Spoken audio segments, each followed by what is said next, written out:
Buenas noches a todos. Mayo Educación Ejecutiva les da la más cordial bienvenida al webinar Claves para aplicar un contrato NEC en el Perú, el cual será transmitido a través de Zoom y de nuestra plataforma en Facebook Live.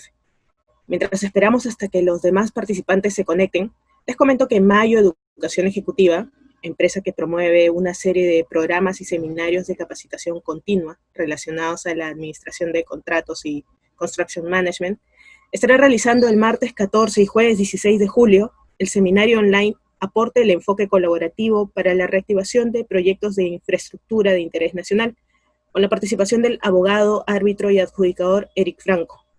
Ahora sí, vamos a dar inicio a nuestro webinar Claves para aplicar un contrato NEC en el Perú, a cargo de los abogados Alex Campos y Ahmed Manyari.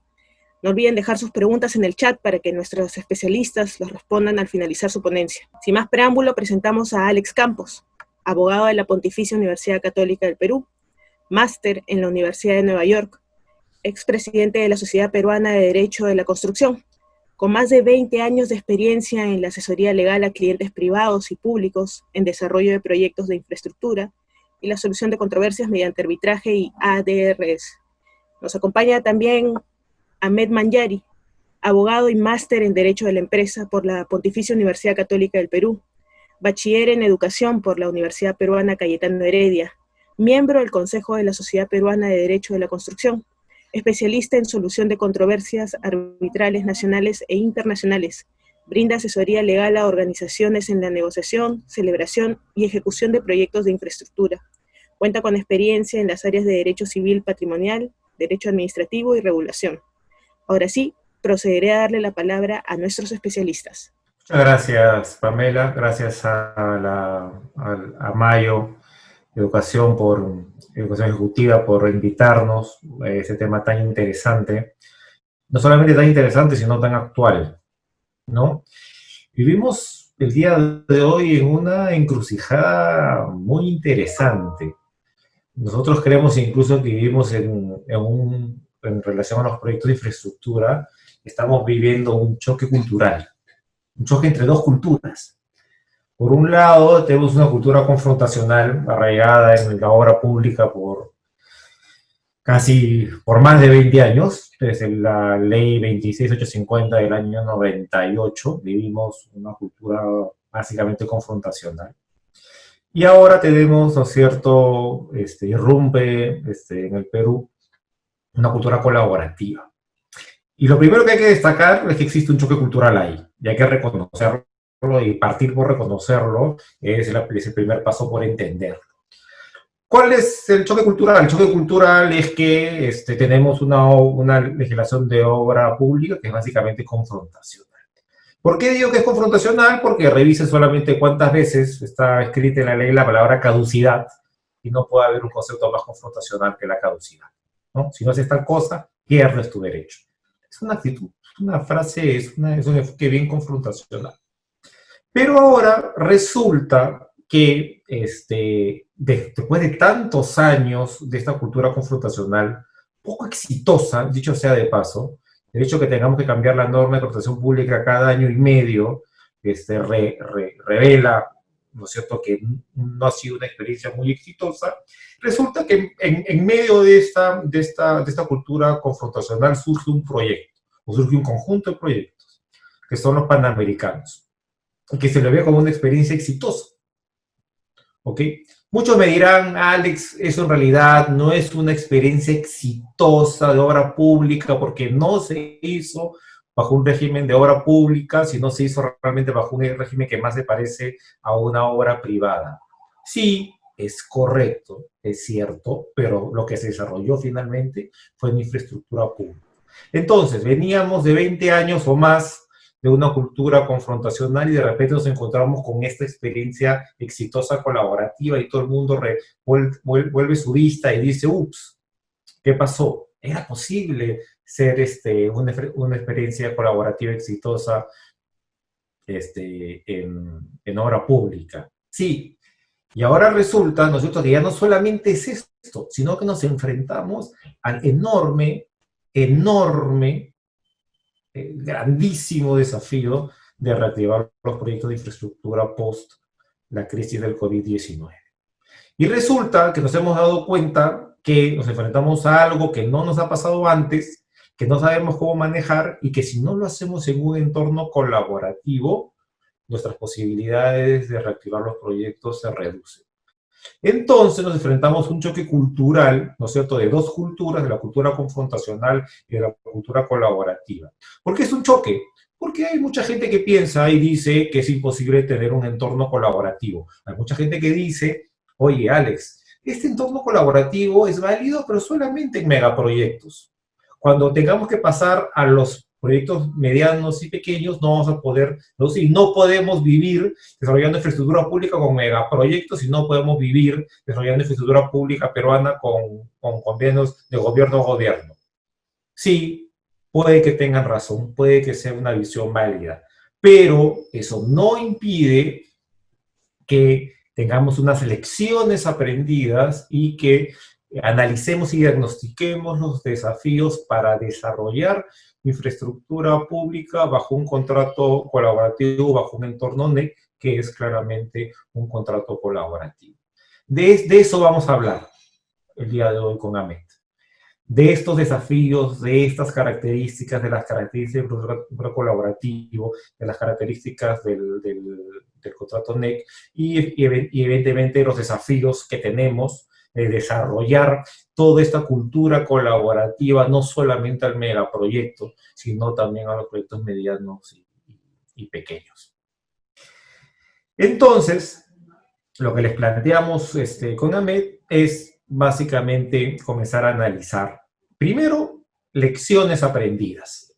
¿Cuáles son las lecciones que hemos aprendido de los Panamericanos? Muchísimas, hemos aprendido muchas, pero yo quiero resaltar tres que parecen muy importantes para este efecto este objetivo de lograr cambiar la cultura y que esta cultura, además colaborativa, no se quede en el megaproyecto, sino también permeabilice hacia proyectos medianos y pequeños. Y hay tres cosas que a mí me parecen muy importantes. La primera lección aprendida es que tenemos que tener contratos flexibles. Además de que los contratos están diseñados para ser para ser leídos fácilmente, en lenguaje simple, eso todos lo sabemos, además son contratos que son flexibles de estructurar. Tienen una estructura y tienen un diseño que permite su flexibilización. Y eso es bien importante para irlo acomodando, irlo aterrizando con las características específicas de cada proyecto. Esa flexibilización, el día de hoy es imposible con la ley de contratación pública.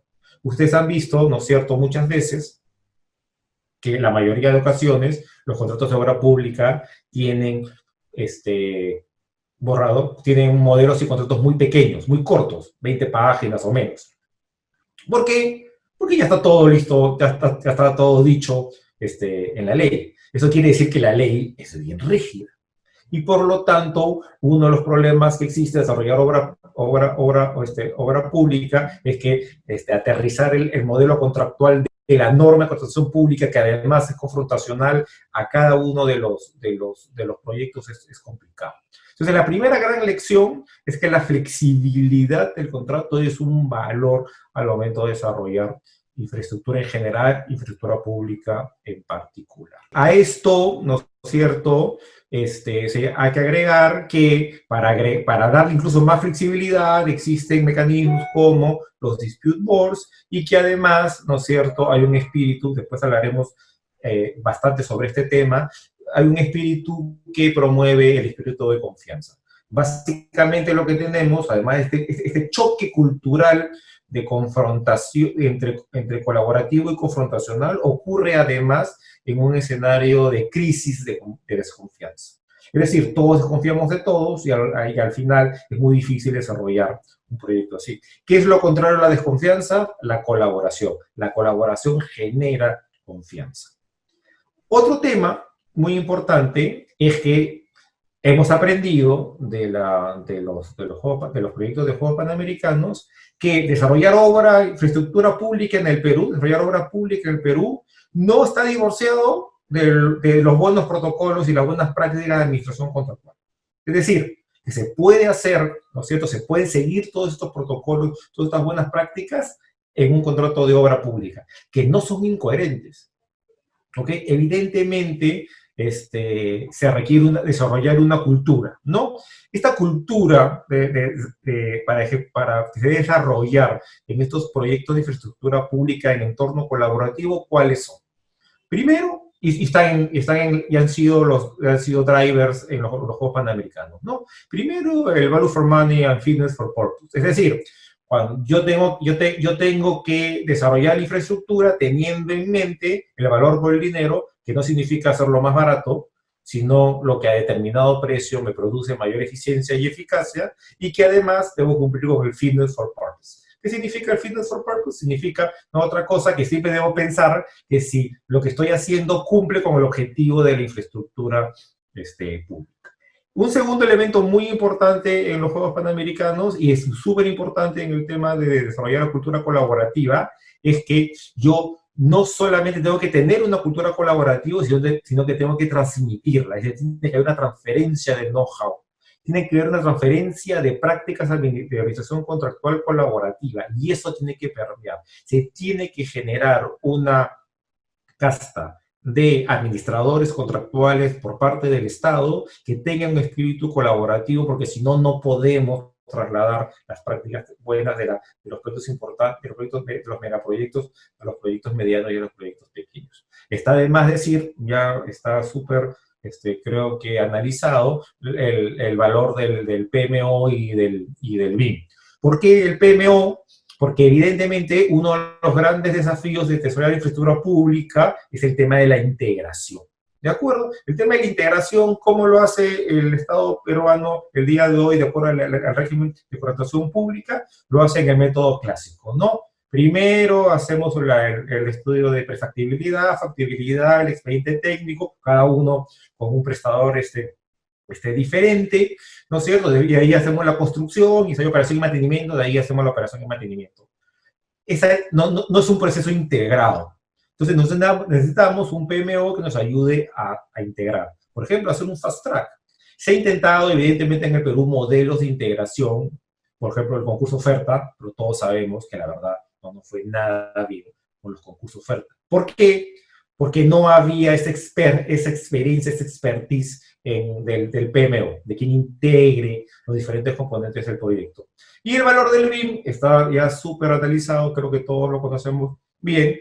Básicamente, para tomar buenas decisiones, hay que tomar decisiones a tiempo. Para tomar decisiones a tiempo, hay que tener información contemporánea en tiempo real, y la mejor forma el día de hoy de información verdadera en tiempo real es trabajar en un entorno BIM.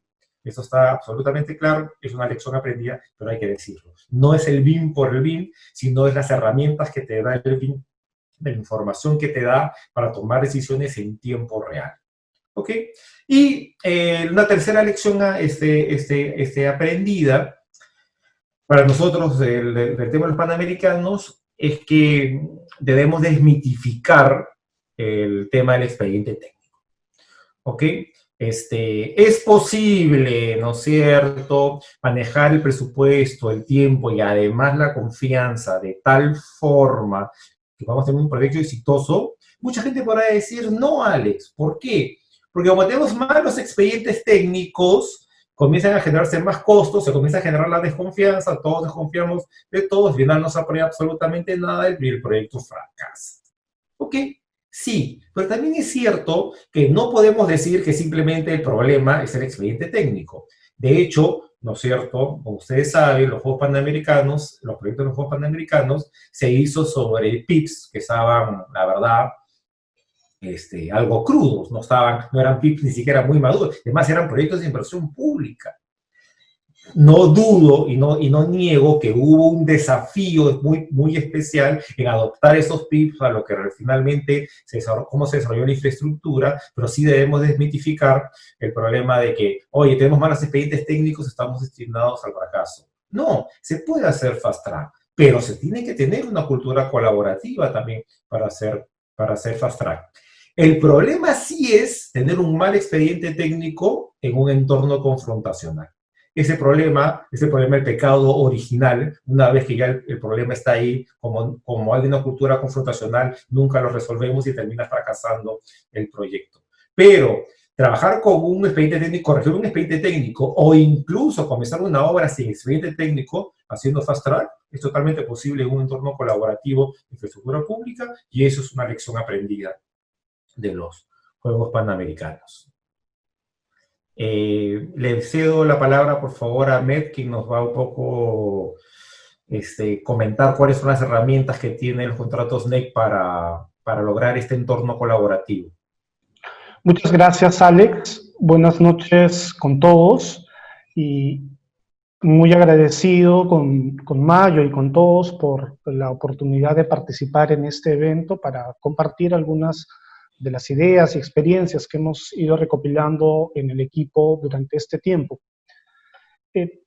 Definitivamente, cuando hablamos de, habiendo realizado el diagnóstico que hace Alex de los beneficios que trajo la experiencia de la aplicación de los contratos NEC respecto de obras con uso de fondos públicos, hay que identificar cuáles son esos elementos de estos modelos de contrato que nos han permitido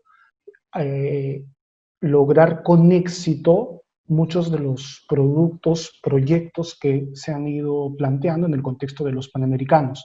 Y para entender eso hay que dar un paso atrás, hay que entender un poco cuál es la lógica de este tipo de contratos. Y un elemento clave en este tipo de contratos tiene que ver básicamente con la manera como se estructuran.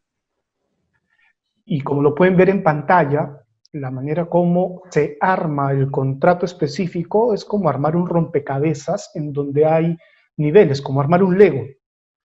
Y hay un nivel que es un nivel vinculado a las cláusulas que son esenciales, cláusulas claves que deben estar en todo tipo de modelo de contrato. Luego se va a ir variando respecto del sistema de precios, respecto de las cláusulas vinculadas a los mecanismos de solución de controversias, las cláusulas especiales, etcétera, pero el corazón del contrato NEC tiene este conjunto de cláusulas que siempre deben estar y que además no se deben desnaturalizar cuando se aplican en los casos específicos.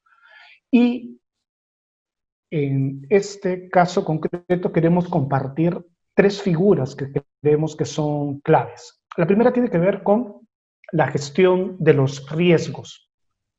A diferencia tal vez de otros modelos de contratos, creemos que los modelos de contrato NEC vienen recogiendo lo mejor de las prácticas en cuanto a gestión de riesgos, considerando un enfoque integral que supone una identificación previa en la etapa de celebración del contrato de los riesgos principales que podrían generarse, una manera de asignarlos además y un elemento vinculado a la evaluación permanente durante el proceso de ejecución. Y se ha implementado dentro del contrato dos elementos vinculados a esta herramienta este conjunto de herramientas en realidad de gestión de riesgos. Uno, el registro de riesgos. El registro de riesgos que además es una tarea compartida. No solo lo hace el contratista, sino también lo hace el contratante, el gerente del proyecto.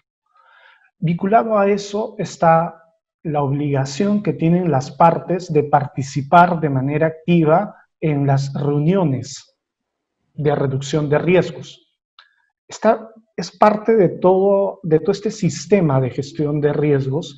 Y concretamente en estos momentos de reunión de reducción de riesgos, los incentivos que se plantean en la estructura principal del contrato es permitir a las partes identificar qué eventos podrían ir manifestando algunos riesgos que están vinculados o que son relevantes al plazo o al monto o a la variación de estos. Esto además nos lleva a considerar una segunda herramienta o un segundo paquete de herramientas en realidad, y es básicamente las alertas tempranas. Y aquí sí queremos hacer una advertencia. No nos asustemos de la palabra alerta. El tratamiento que da los modelos de contrato NEC a las alertas tempranas es básicamente identificar potenciales situaciones que tengan algún impacto en tiempo y en costo y que sean relevantes para las partes. Tratadas en las herramientas que habíamos mencionado en un momento anterior y además compatibilizadas con lo que sería el tratamiento de los eventos compensables. Además, esta manera de tratar, simplemente como comentario, es compatible, ¿no?, con la aplicación del principio de previsibilidad de los proyectos especiales de inversión pública. Es bastante, la manera como se articula esta lógica es muy compatible con el planteamiento de las alertas tempranas. Además, hay, creería yo, una tercera herramienta que lo que básicamente hace es recoger lo mejor del conocimiento empírico en términos de psicología conductual o experiencias de otros modelos de contratos colaborativos que se aplican en distintos proyectos a nivel internacional, y lo que hace es resaltar algunos elementos. Primero, que para viabilizar una ejecución articulada, dinámica, con una comunicación además que permita avanzar el proyecto hasta la consecución del proyecto, es importante que las partes cultiven tres actitudes: tener empatía, actuar con razonabilidad y transparencia. Y para esto, siguiente, lo que recoge la lógica del contrato NEC es básicamente este principio que parece sencillo, pero que es muy difícil a veces de aplicar, pero que plantea una necesidad para la generación de la confianza, y es que antes de que confíen en ti, debes confiar en el otro. El contrato incluye estos elementos, invita a que las partes aprendan a confiar en el otro, empezando estableciendo elementos para generar confianza. Por ejemplo, ¿cómo? Siendo consistente y predecible en el comportamiento, estableciendo una comunicación clara y una escucha activa, promoviendo un intercambio de información transparente. Noten que estos elementos además se encuentran, estos elementos que son lo mejor de las prácticas que promueven la generación de confianza, se encuentran recogidas, vinculadas de una manera sabia en las herramientas que he mencionado anteriormente respecto de la gestión de los riesgos, respecto de la realización de reuniones para la gestión de los riesgos y las alertas tempranas. Ahora, con todos estos aprendizajes, la gran pregunta es cómo aplicar lo bueno, lo mejor que tiene este tipo de modelos de contrato a la experiencia que viene hoy en Perú en inversión pública en un contexto COVID y post-COVID.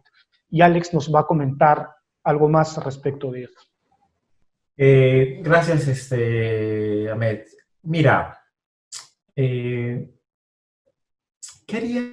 haría yo si tuviera mañana que participar en la administración de un contrato NEC para una obra pública, para desarrollar una infraestructura pública peruana?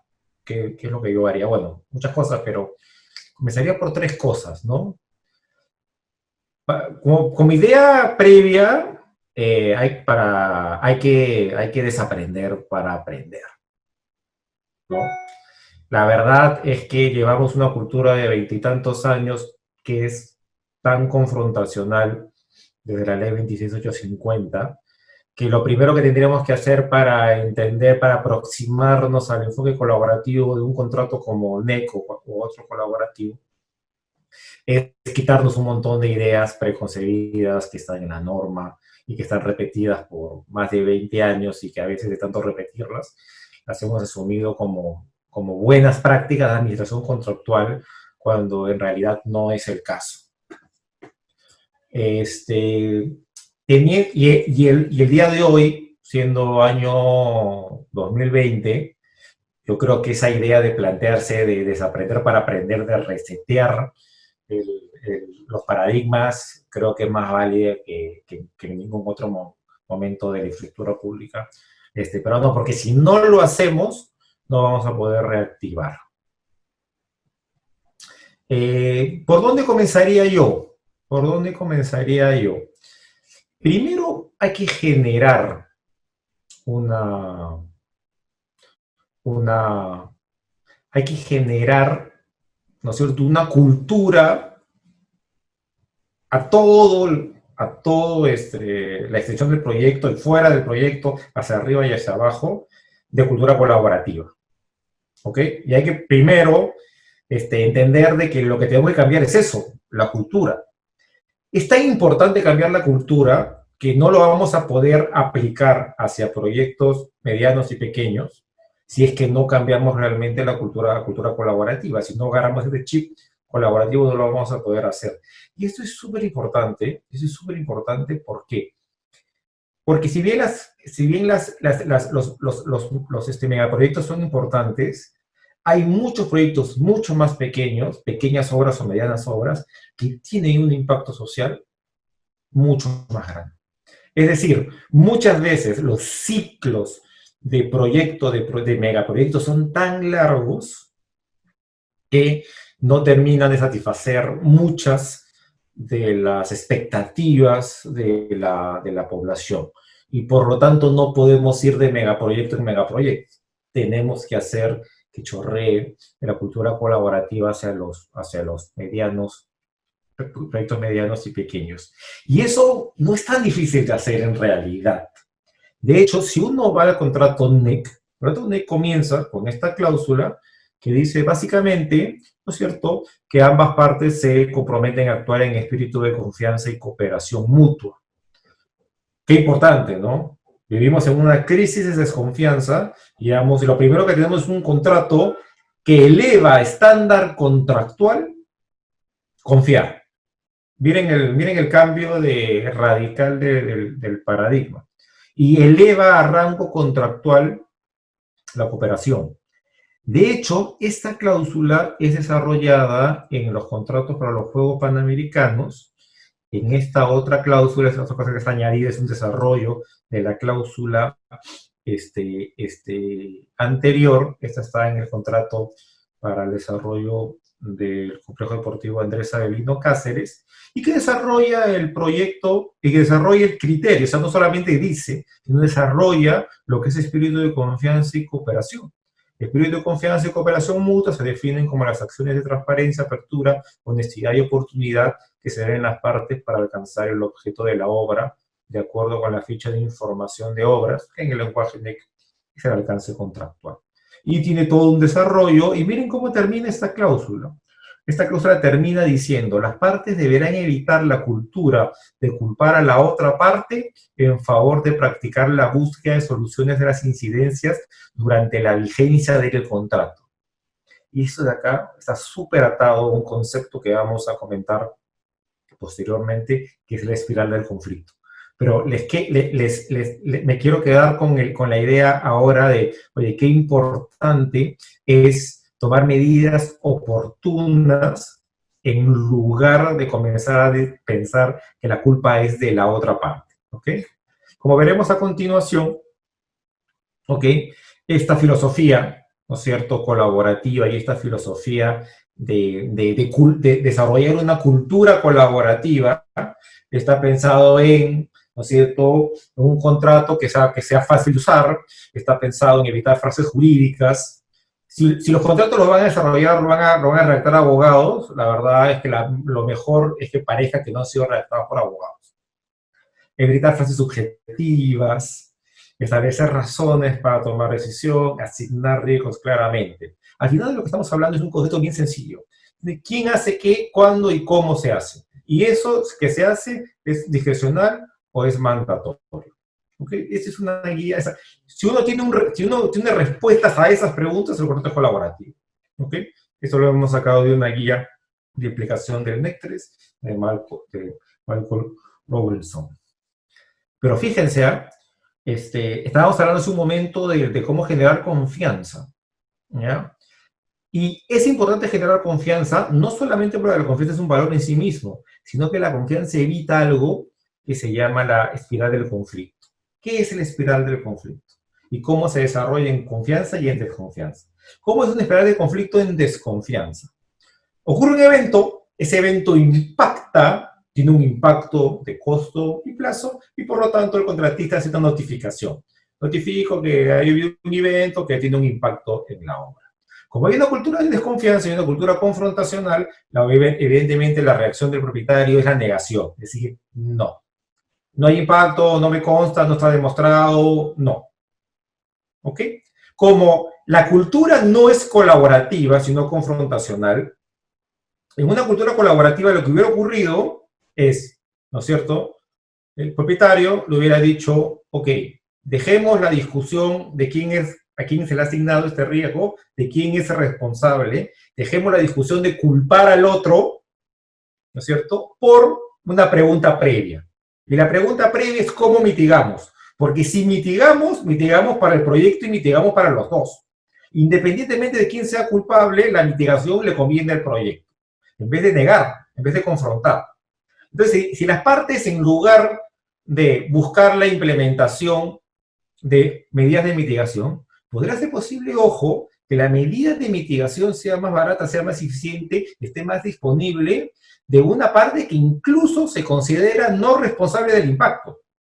¿Ok? Ocurre un derrame en una planta industrial y el propietario se dice, no es mi problema, de repente deja de usar un equipo que tiene el propietario para evitar un mayor costo y le dice, como no es mi problema, tú ves cómo lo solucionas. El contratista dice, no, sí es tu problema, pero además en la discusión se pierde, ¿no es cierto?, algo tan fácil como ir a hacer una acción inmediata con un equipo que ya tiene el propietario.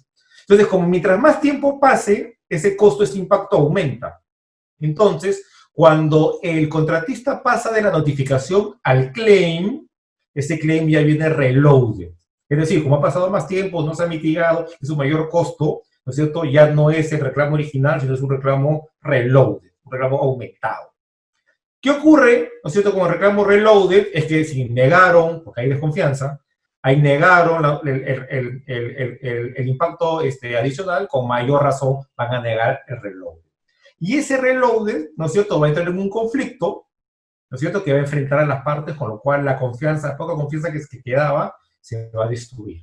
Y cuando vuelva a ocurrir otro evento que tenga otro impacto, que evidentemente va a ocurrir, porque así son los proyectos, evidentemente no hay ninguna capacidad para gestionar y destruimos la confianza y la espiral de conflicto se repite y se repite. Hay que romper, ¿no es cierto?, esa dinámica de la espiral del conflicto. ¿Cómo? Con alertas tempranas, preguntándonos primero cómo se mitiga en lugar de quién es responsable, dejando la pregunta de quién es responsable para después, teniendo un enfoque absolutamente colaborativo, teniendo información en tiempo real para tomar decisiones en tiempo real y oportuno, evitar que la bola de nieve comience a rodar hacia abajo en la ladera, porque cada vez que la bola de nieve rueda más, es más grande y es más difícil de detener. Este concepto de la bola de nieve, este concepto de la espiral de conflicto, es la que ataca directamente los contratos colaborativos como NEC, a través de las medidas y de las herramientas que Ahmed nos ha explicado. Esas herramientas están diseñadas para atacar el problema y mitigarlo antes que se vuelvan más grandes. Y una tercera recomendación es que yo sé que muchos de los que están escuchando que tienen experiencia en obra pública nos van a decir, Alex, sí, correcto, pero en los proyectos de obra pública no solamente interviene, ¿no es cierto?, el propietario y el contratista. ¿De qué vale que el contratista y el propietario tengan una actitud colaborativa si los demás stakeholders del proyecto no la tienen? ¿Ok? Y ahí, ¿no es cierto?, ¿quiénes son stakeholders? Evidentemente, las entidades de control son stakeholders. Si hay un problema social, evidentemente las comunidades, es un stakeholder importante. Una cosa, ¿no es cierto?, vamos a tener el desafío de llevar, ¿no es cierto?, un proyecto exitoso como los Panamericanos, que mal que bien están confinados a un territorio muy específico, un terreno particular, lo vamos a llevar a otro tipo de proyectos con mayores problemas sociales y con mayores riesgos medioambientales. Ahí hay unos stakeholders, los stakeholders tienen que estar alineados, la cultura colaborativa no puede simplemente quedarse en el propietario y en el contratista. Hay que involucrar en esta cultura colaborativa también a los stakeholders. ¿Cómo? Eso es un tema que vamos a ver ahorita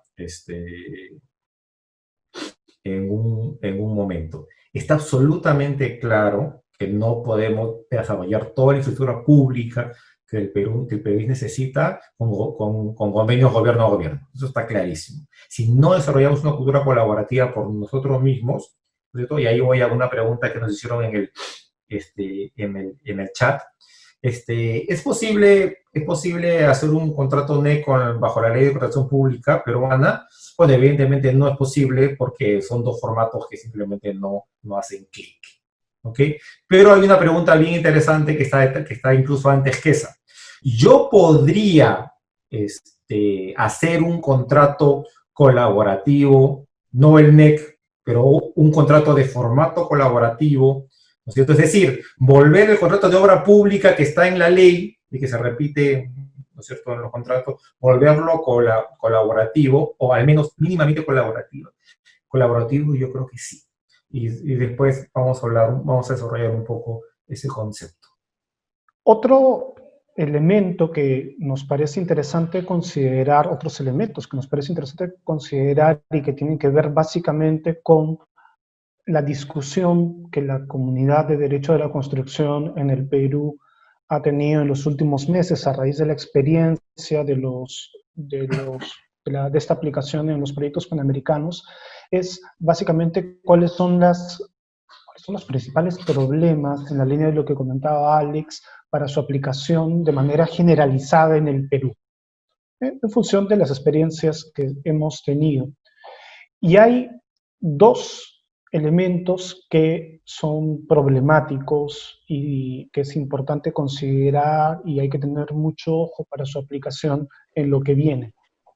Lo primero tiene que ver con la definición de la figura del gerente del proyecto, y es que originalmente el contrato NEC otorga poderes, potestades al gerente del proyecto respecto de la aprobación de ampliaciones de plazo, respecto de la aprobación de los eventos compensables y las consecuencias en términos de costo y tiempo, pero también respecto de los alcances. El gerente del proyecto puede modificar elementos de los alcances del expediente técnico para superar errores del expediente técnico, para viabilizar problemas vinculados a los accesos a los terrenos, con los impactos que eso implica en términos de reconocimiento y plazo. Desde luego que esta lógica a veces no suena tan compatible con nuestro sistema invierte, ¿no? Nuestro sistema general para que presupuesta y que sigue la lógica del tratamiento respecto de fondos públicos en proyectos específicos. Definitivamente lo que va a tocar es establecer un marco específico respecto de cómo articular esas funciones que tiene el gerente del proyecto con los procesos internos que el propietario, en este caso el Estado, con el proyecto específico tiene que realizar. Pero es un elemento que hay que considerar, que es muy importante. Lo otro tiene que ver básicamente con si creemos que es importante desaprender y reaprender bajo una lógica colaborativa o hacia una lógica colaborativa. Pero esto es un proceso, no es que se hace de la noche a la mañana. Y en nuestra experiencia nos ha parecido muy importante la participación experta del Dispute Board, del DAP concretamente, que además debe venir con una lógica distinta a la lógica de los que normalmente solucionan controversias en contratos de obra pública.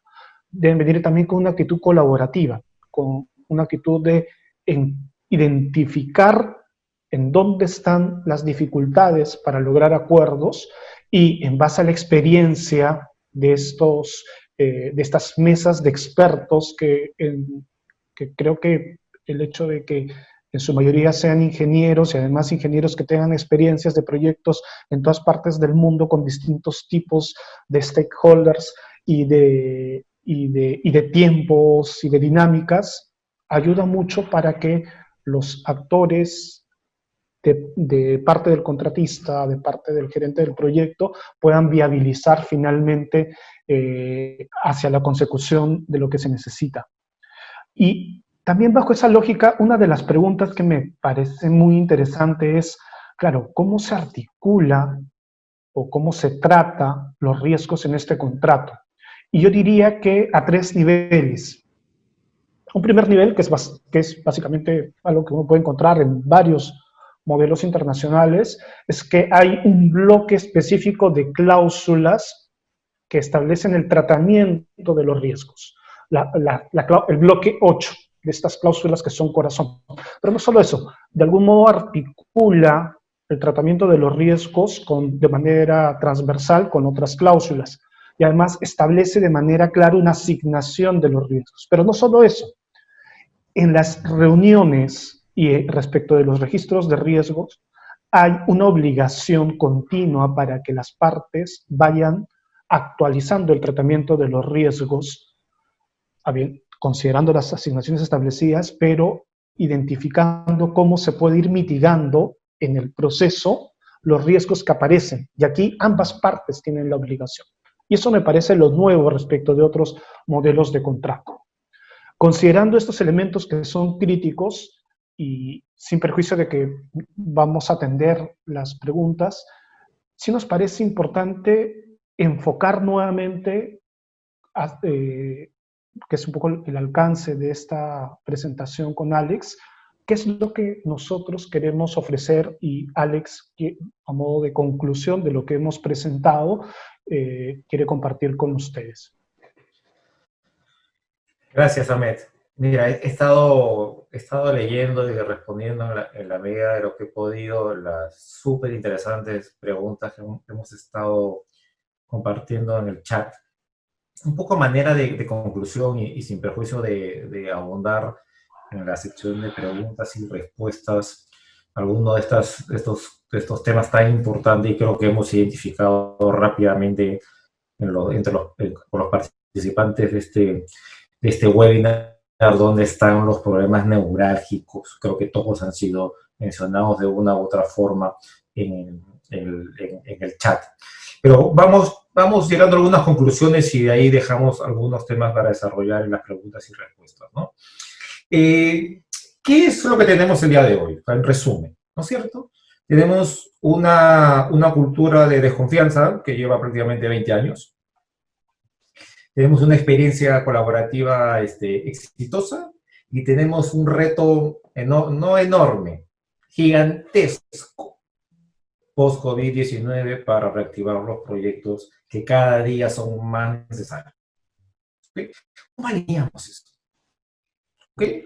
Opción número 1, seguimos, ¿no es cierto?, con el régimen regular.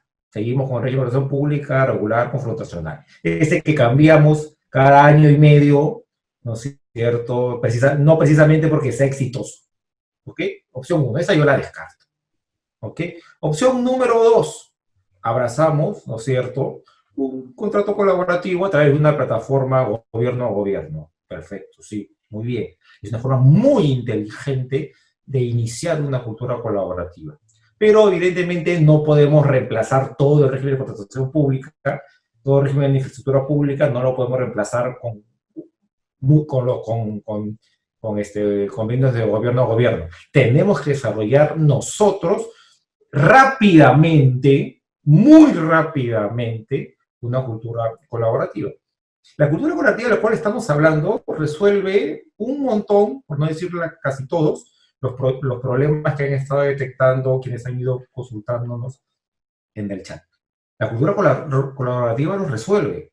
Es posible resolverlos. Tan es posible resolverlos que se hizo con los Juegos Panamericanos. Vi un comentario de Marco Agama, que fue gerente de proyecto en Villa María del Triunfo, que básicamente tiene mucha razón. O sea, se puede hacer siempre que hay un liderazgo claro del gerente de proyecto, que como comentó Ahmed, el gerente de proyecto es el protagonista de un contrato, es el protagonista, es el actor principal. ¿ok? Evidentemente, si hay una cultura colaborativa que trascienda al gerente de proyecto, a todo su equipo, si todos estamos sintonizados, evidentemente eso va a avanzar, pero parte nuevamente de tener una cultura colaborativa. ¿Cómo hacemos eso? En conclusión, o sea, ¿cómo hacemos eso? ¿Cómo damos ese salto y además lo hacemos con la rapidez necesaria para afrontar el desafío enorme de la pandemia del COVID-19? Y nosotros solamente encontramos una forma, que es que tiene que haber desde las entidades encargadas, líderes de estos temas en el Estado, me refiero a OCE y me refiero a la Contraloría, tiene que generarse un protocolo de buenas prácticas, porque lo que estamos viendo nosotros en los panamericanos no es otra cosa que buenas prácticas de administración contractual que siempre han existido, que existen, ¿no es cierto?, en la cultura, en el derecho de la construcción, esas prácticas existen, solamente que nosotros las hemos descubierto a raíz de los panamericanos, algo que ya existía. ¿Por qué? Porque es otro chip. Entonces, ¿cómo hacemos para que ese chip, esa cultura, esas buenas prácticas que ya existen, las metemos rápidamente a la obra pública? Y la verdad, la única forma que a nosotros se nos ocurre es hacer un soft law, es decir, hacer un protocolo con las guías. ¿Ok? ¿Esos protocolos no van en contra de la norma de contratación pública? No, para nada. Al contrario, la complementan. Al contrario, dicen un montón de cosas que deberían decir, pero la ley no lo dice. La ley a veces se preocupa más de la actuación del funcionario público que de la buena práctica de administración contractual. Entonces falta la parte, lo anterior está bien, o sea, regular efectivamente la actuación del funcionario público está muy bien, pero no nos podemos olvidar de la otra parte, que es las buenas prácticas. ¿Cómo desarrollamos esas buenas prácticas? En mi opinión, OCE y Contraloría tienen que liderar. El año pasado, en un evento, en un congreso de la Sociedad Peruana de Derecho a la Construcción, nosotros publicamos un documento, lo vamos a poner en el chat, el link a ese documento, que son bases para un protocolo de administración contractual colaborativa en obra pública. ¿Eso qué significa? Significa muy fácilmente. Ya existe una cultura, ya existe una doctrina, ya existe un entorno colaborativo de buenas prácticas colaborativas, no lo estamos inventando, eso ya existe, lo hemos descubierto a raíz de los panamericanos, pero eso ya existía. Eso hay que aterrizarlo, hay que traerlo a la obra pública a través de un soft law, a través de un protocolo, no de una norma, porque la verdad nos demoramos muchísimo en hacer normas, no, en un protocolo. Y con ese protocolo y con lo que yo espero van a ser nuevas experiencias exitosas en los G2G, generar, ¿no es cierto?, la convicción y la cultura entre todos de que sí se puede. Sí se puede hacer. Ya lo hicimos una vez, hay que hacerlo, con sus desafíos, pero hay que hacerlo. Y además, generar con este protocolo, con este soft law, generar un cambio de chip, no solamente para el megaproyecto, sino también para el proyecto mediano y para el proyecto pequeño. Bueno, hemos concluido nuestra presentación. Hay algunas preguntas que están siendo planteadas en el chat. Agradecemos mucho la confianza para compartir esas preguntas. Y bueno, lamentablemente creo que no vamos a poder mencionar todas por la limitación del tiempo, pero vamos a abocarnos a algunas de estas. Hay, por ejemplo, alguna pregunta vinculada a el funcionamiento de los incentivos en la experiencia de los panamericanos. Primer elemento, una de las opciones del sistema de precios del tipo de modelo de contrato NEC que hemos aplicado, que no es el único modelo, permite articular de distinta manera los incentivos vinculados a obtención de un presupuesto por debajo de un presupuesto meta. En la práctica ha funcionado en respecto de algunos puntos, y creo que en un proyecto de manera además bastante interesante, pero sí, como lo comentábamos al inicio, el tema del presupuesto puede ser un elemento de a veces difícil tratamiento si es que no hay una experiencia previa de articulación de los alcances del proyecto y de lo que realmente cuesta el proyecto. No escapa la aplicación del contrato NEC a esta necesidad, que es una necesidad de todos los proyectos de infraestructura en el Perú. La otra pregunta que tengo anotada es respecto a la posibilidad de aplicar los modelos de contrato NEC en los proyectos por obra por impuestos o en las APPs, entiendo en la etapa de ejecución de obra antes del inicio propiamente de la etapa de operación, y creemos que sí, sí es posible. No existe incompatibilidad, al contrario, puede haber incentivos interesantes para aplicar. En el caso de obras por impuestos, definitivamente es necesario realizar algún tipo de modificaciones normativas. Aparentemente, los mecanismos que el sistema actual permitirían más fácilmente articular la aplicación de estos contratos, ¿no? Son estos proyectos especiales de inversión pública que últimamente el sistema viene y vendrá incentivando. No sé si tú deseas, Alex, pronunciarte respecto de algunas preguntas. La verdad que veo tantas preguntas interesantes. A ver, Walter nos pregunta, ¿es verdad que en este tipo de contratos NEC la Contraloría de la República no tiene injerencia? No, no, sí tiene.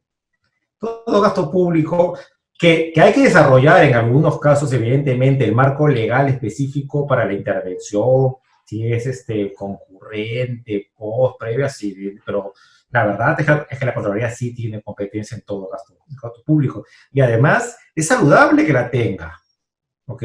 Tampoco hay que demonizar a la Contraloría. En los Panamericanos ha acompañado los proyectos y muchas de sus sugerencias, muchos de sus comentarios son comentarios interesantes, comentarios válidos, ¿ok? Tampoco, yo creo que la Contraloría tiene que ser incorporada, ¿no es cierto?, al equipo ganador de los Panamericanos. Ahí nos decían si efectivamente la ley de proyectos especiales de inversión pública considera los contratos colaborativos. A ver, hay que hacer una pequeña cuestión semántica, pero muy importante. Los proyectos especiales de inversión pública hablan de contratos con formatos estandarizados, ¿ya? Y menciona 3. Y hay muchísimos más en el mundo. Ahora, no todos los contratos estandarizados son contratos colaborativos. Y de hecho, hay algunos que son mucho más colaborativos que otros. Hablamos de NEC porque es que internacionalmente el que se conoce como más colaborativo y además está boca de todos porque son los panamericanos. Pero ojo que no todos los contratos estandarizados son colaborativos. ¿Qué tiene que tener un contrato para que sea colaborativo?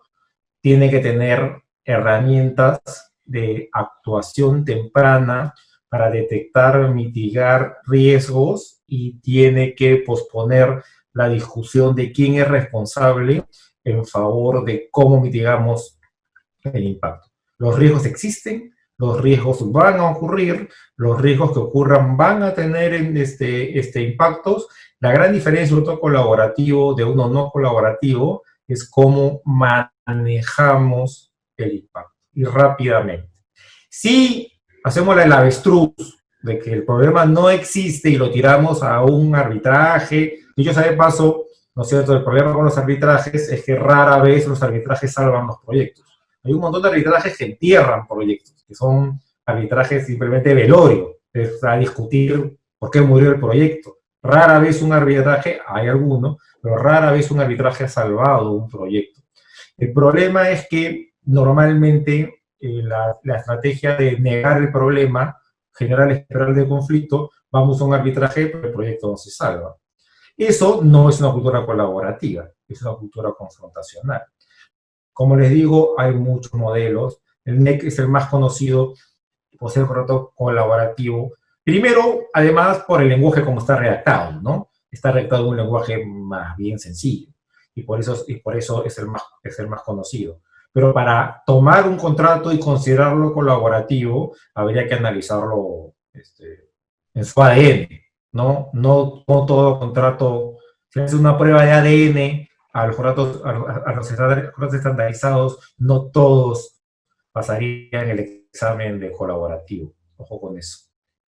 No sé si quieres comentar tú alguna pregunta, Ahmed. Sí, hay una pregunta muy interesante vinculada a si, por ejemplo, las modificaciones al contrato NEC que efectúa el gerente del proyecto solamente es con comunicación directa a los contratistas o se requiere una adenda.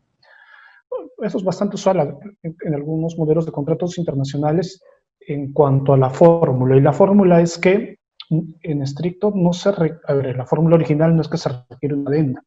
Nuevamente aquí, el gerente del proyecto tiene amplias potestades cuando establece que aprueba un plazo o aprueba un costo vinculado a un evento compensable o una modificación necesaria. Definitivamente que respecto a eso se puede establecer alguna práctica, ¿no? El modelo de contrato NEC permite incluir cláusulas y establecer criterios, montos, etc. La recomendación definitivamente es sin desnaturalizar la lógica de un contrato NEC, que además, bajo este sistema, permite una participación colaborativa y además, que es el criterio principal, rápida. Noten además, como en algún momento Alex mencionó, la aplicación del contrato NEC permitió una ejecución fast track, básicamente en el contexto de Panamericanos, en donde había ingeniería que se iba avanzando mientras se iba ejecutando obra. Y eso es uno de los elementos que permitió la ejecución de los proyectos panamericanos en un tiempo bastante corto, ¿no? Con los retos que todos conocemos. Mira, Ahmed, este es un tema esencial, y de hecho ahorita justo hay una pregunta de Weri sobre ese tema. El tema del fast track, ¿ya? ¿Cómo manejamos el tema de la responsabilidad del proyectista cuando tenemos que ir, ¿no es cierto?, diseñando y ejecutando al mismo tiempo. Ojo, el tema del fast track asume que nos vamos a equivocar, ¿de acuerdo? O sea, es el costo del fast track. O sea, aquel que piense que va a entrar un fast track y no va a haber errores, los errores se asumen, son parte del costo, y además los errores, dicho de paso, además los paga el propietario, porque es el que decide hacer fast track. ¿De acuerdo? ¿Por qué es importante entender esto? ¿Por qué es importante entender esto? Cuando a mí me piden que haga una obra, no estoy fabricando un televisor en una planta industrial robotizada. Estoy haciendo un prototipo a campo abierto, que nunca se ha hecho nada, y en un terreno que si bien conozco, con unas condiciones que si bien conozco, no las conozco al detalle. Ok, recién las voy a conocer cuando yo solamente voy a tener conciencia de la real calidad del terreno cuando escale. Entonces, me están pidiendo generar un prototipo, algo que no se ha hecho antes, no es un modelo, es un prototipo, para que funcione bien en un entorno no controlado. Y además me piden que lo haga fast track, es decir, que mientras vaya diseñando, vaya ejecutando. Evidentemente, un nivel de riesgo de error tengo que asumir. Pero, ahí viene el otro elemento que yo hablaba hace un momento, de cómo distribuimos la confianza. O sea, cómo generamos confianza en ese entorno tan complicado. ¿Cómo no hacemos que, bueno, ¿saben qué? Oye, pero Alex, pues existe un incentivo perverso, ¿no? Mientras más se equivoque, más cobra el contratista. Que justamente existe el otro tema. Tengo que generar una serie de incentivos de precio sobre precios target, con bonificaciones, con premios, para que exista un adecuado balance y que incluso asumiendo que se van a cometer ciertos errores y que hay que costearlos, también, y son permisibles, al final el proyectista va a estar tan alineado y el contratista va a estar tan alineado en el tema de lograr el objetivo y lograr su premio, porque para todo contratista, entrar a una obra con target, con premio, es un diploma. y no me dejarán mentir aquellos que han tenido experiencia en los Panamericanos, que a veces han discutido premios más por el hecho de tener el premio que por el monto económico del premio. A veces se gastaba más, ¿no es cierto?, en discutir el premio que el premio en sí mismo. ¿Por qué? Porque son galones, son condecoraciones. Tener premios, ese tipo de contrato, son condecoraciones. Entonces, evidentemente, mucha gente, si los incentivos están correctamente alineados para generar confianza, se puede hacer proyectos de obra pública, inclusive fast track. El problema que hemos tenido nosotros es que lo hemos hecho al revés. Hemos intentado solucionar problemas de expediente técnico en un entorno de mucha desconfianza, sin tenerlo estos incentivos para alinear intereses. Por eso es que el concurso oferta, ¿no es cierto?, ha funcionado tan mal en el Perú, ¿no? Hay otra pregunta interesante que es de Renzo.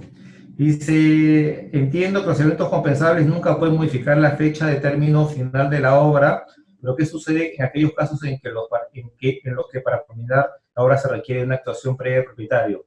Lo que pasa, Renzo, es que es una cláusula muy específica de los Juegos Panamericanos. Los Juegos Panamericanos tenían una cláusula que decía que no debe haber ampliación de plazo, llueva, truene, relampaguee, nos invadan, ¿no es cierto?, los marcianos. De hecho, si el COVID hubiera sucedido un año antes, no nos hubieran dado ampliación de plazo por COVID. ¿Okay? ¿Por qué? Porque no lo decía. ¿Okay? ¿Por qué? Porque había que hacer. Porque uno puede postergar la boda de su hija. Pues esto no la posterga, tienes que llegar a ese día y tienes que llegar. Pero es una cláusula muy particular.